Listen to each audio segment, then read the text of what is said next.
میرے پاکستانیوں 19 نومبر 2018 کو آپ کو یاد ہوگا جب ڈونلڈ ٹرمپ نے پاکستان کو دھمکی لگائی تھی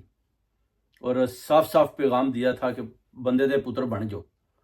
تو اس دھمکی کے نتیجے میں آپ کو پتہ سارے جرنیل بھی ڈر گئے تھے اور پاکستان کی ساری عدلیہ بھی ڈری ہوئی تھی اور کوئی جواب دینے کو تیار نہیں تھا، مگر خان صاحب کی حکومت تھی، خان صاحب اس وقت پرائم منسٹر آئے تھے۔ خان صاحب نے ڈونلڈ ٹرمپ کو جواب دیا تھا،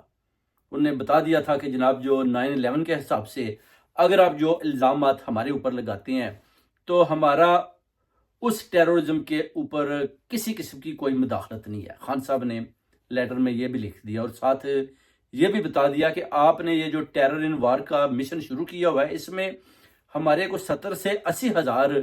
جو فوجی ہیں ہماری جانیں جو جا چکی ہیں، شہید ہو چکی ہیں، اور 123 ارب ڈالر کا نقصان ہو چکا ہے، اور آپ نے ہمیں کیا دیا 20 ارب، اور سارے الزامات آپ